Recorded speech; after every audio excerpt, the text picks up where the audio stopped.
la tun truma chuan Piangthar te nun dan tur emo Piangthar te dan tur ti lam hoin pathian thu lo ngai thlai la a thau me pathian thu thiang lim lo chiari la Peter le khathon pakhan na bung kha chang som pali som panga fati oi te angin in khia lo lai in man lai chak na teng om to lovin a ko tu cheu a thiang lim angin nang ni po in che je zong zonga lo thiang lim zok to ro nang ni in thiang lim tu rani kei ka thiang lim se ti je ka ni kha ti ni sela pathian thu kan chiar kan zatan malsawm rawhse amen le Christian kan lo ni la liso Christa ring tu kan lo nia kan lo pianthar rual hian pathian fa kan lo nia dia bola fa rul tha kan ni to lo pathian fa pathian tha te kan lo ni ta in la liso Christa min la le chandam tu aron poma hian fa pani ti aringa thin lungzong zungin sualtisima baptisma aron chan hian nun na buwa an ming tu ziakin a omani ti kan thriani chuanin mana sual boy sual fa ni thina ka van lal fa du tak alo ni veta pathian fa alo ni veta chutini chuan tun ma a omdan a Piangthar ma omdan nen a in ang theidon talo ani Thessalonica thon khat bunga changsom hi pania khan sual angalang zong laka chuan in thiar filim ro tin min lo hrila tirko pol chuan mi lo Piangthar to reng chuan sual zong pathian du lo zong thil reng pathian dan bo chiana thuoi lo na le thil bol lo reng a hi sual reng kan ti hian huap kem tir vekila huap kim vek mai salangin a huap kim vek ani ti kha lo retiam bokila chu kan ban san to tur alo ni than churin na in sual sim na nen kristala le chandam to kan lo pom to wangin chu mai ni lo sual angalang zong laka po in thiar fili mangaya sual angalang zong laka in thiar fili mai po ni levin du tho devin kan soyanga sual angalang silo sual laka po hian ka in thiar fili mangai tlat chu Piangthar to te omdan tur ania fati oi tengin kan khia lo lai kan man lai sual na nun ang te om to lovin min ko tu a thiang lim ang boka kan che je zonga thiang lim tu ra ko kan zatlat mai ni nang nin thialim tur ni ke ka thialim se ti ya min ko tu pathian ni a thiang lim ani kolosa bung thum changa chuan tir ko chuan chu ti chuan in taksa peng le om te chu tilum ro in ngai na te bol hlo na te hur na te chak na sual te du am na te hi du am na chu milem biang na ni sia chung thilawang chuan pathian thin ur chu oi lo fa ti chunga thleng thin ani ati ani chu wang chuan kan taksa peng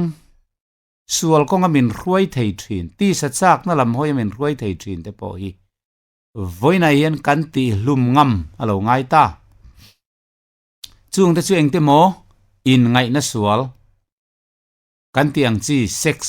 diglo ta ka mei chemi patna man kholo na ang chi nula le tangwal ta nu pui pasal pola nei hot si lova heng mei chemi patna lo man mai te tin nu pui pasal nei to nu te po mani ko pui te ni lo mani nu pui te mani pasal te ni lo laka heng hur sual na lo man mai te hi tun main kan lo ti thin po alo niang e ma sela lisu Krista la le chandam to kan pom to nuwa chuan heng hi kan ban san alo hun ta ani Peter le kathon pakhan na bung kha chang som ni palia ve khan sual lama te thi to in fel na lama kan nun thei nan ama nge in thinga khana tak sign kan sual te phura ama vok na vol te chuan ti da min nom ta ti in min rila voina yang Christian nun du sual lama thi na ani ta chu mem je chu sual thi san na sual hoi san na sual lung ten na sual bal san na le sual sim na tin hi ni chu sual sim tak tak tel si lova Christian in chal na mai le Piangthar lo in chal ve na mai hi ma ni in bum na alo ni chu wangin in man lai om dan konga mi hring hlui bum na chak na nga chedeu deu kha lip thaula in ril ru thara wa chuan a tharin lo mula mi hring thar thu tak fel na le thiang limna pathian anga siam khan in thuam bokula ti in tirko pola chuan FSC bungli chang som pasaria chang som ni pania te ni le de khan min lo hrila kan Piangthar ma man lai kan om dan mi hring lui bum na te chak na thalo sual te le ngai to na bol lo de kha lip thavek to turin min kowa kan ril ru tharawa chon a thar lo om to turin mi hring thar thu tak fel na le thiang lim na pathian anga siam khan in thuam to zok turin min ti ni tunlai Christian thuril tu tam tak ten mian lo Piangthar to chuan meizial po zule se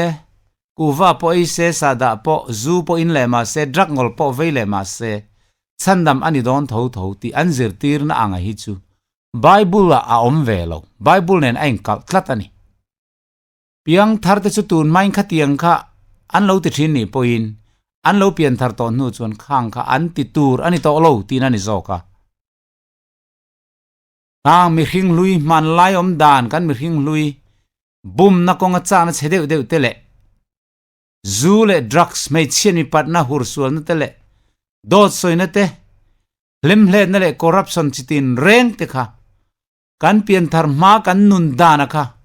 lali so Krista la le chandam to kan lo pom to nuai hi chuan arem to lova kha kha kan thi san alo tulta kan malma ka lo ngai kan ban san alo ngai kan lo do dal ngam alo ngai ta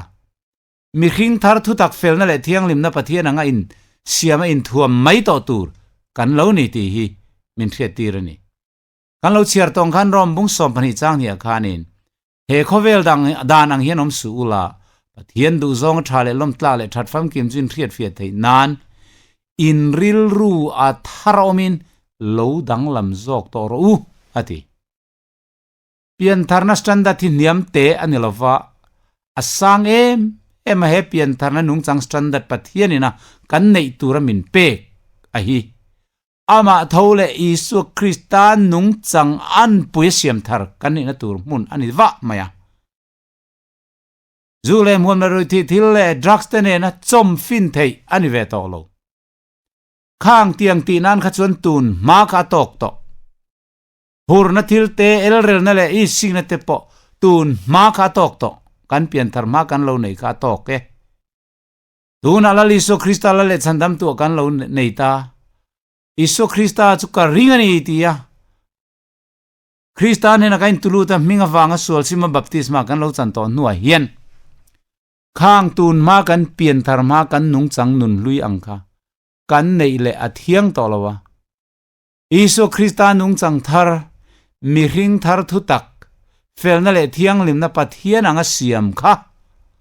kan nuna lang chuak to tur kan in thuam na tur alo ni to zo kan ni ti hi kan riat ka du ni tirko pola chuan chu wangin unau tu bat kan nei tak sathil ti te tharawa in ti lum thin chuan in nungang ti na soya he kan tak sathil ti hi tharawa ti lum ngam angai ni kan Piangthar vele thil sual ti chak na emo khang kan lo nei thina kha voi khata athi duak khran palova ama ero chu ti du to lo na thin lung ero chu kan nei ani ma se ti sa chak na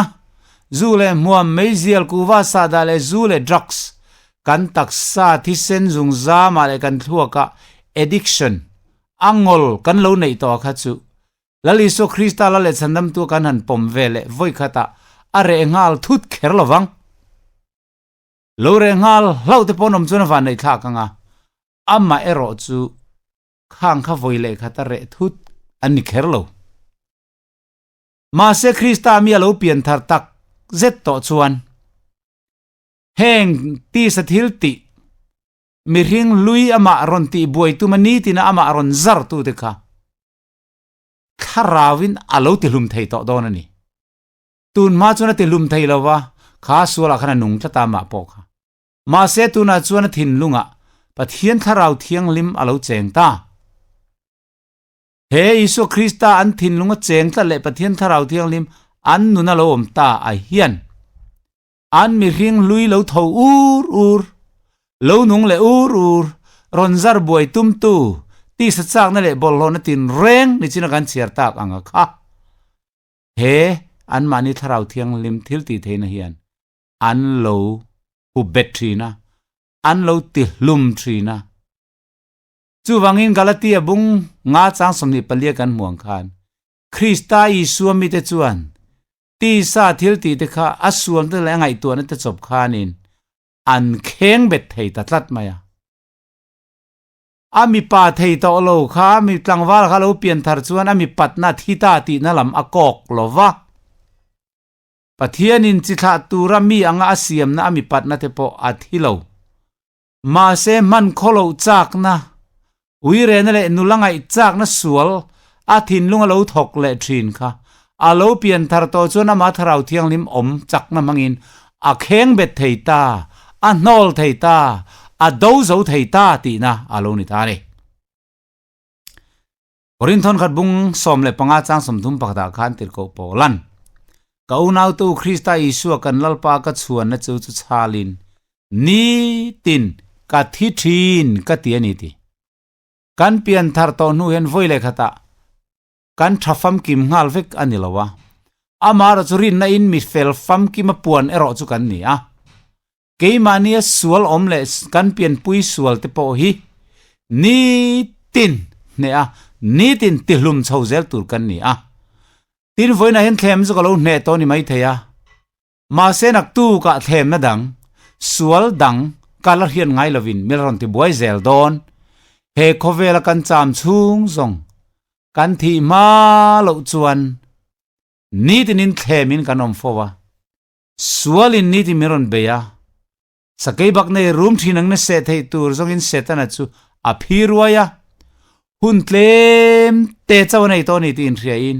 thinur takin mi hing ten zinga tu na hian setana chu na thome ka wang hian ka Piangthar to ang ti pon omila chan nam kani tho tho tia in da thamai thei kan ni lo in soilungoi mai thei kan ni lo lali su Christa lal le chandam to kan pom nu hian ni tin sual thi san nun kan nei angai Galatia bunga chang som pakua ing tinge soi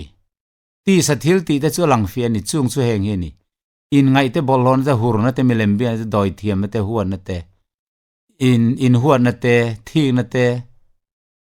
thin ur na te in khin na te om ran na te rin ran na te i si na te zurui na te zumun lim na te chu tiang te chu chung konga chuan tun ma chu tiang thil ti mang te chuan pathian ram an chang lowang tia ka hilok chawang khan ka hilok chu ni ati heng zong te hi pathian ram chan lo na khop sual ani heng te unau du tak ni tinin inun ti buai tu rin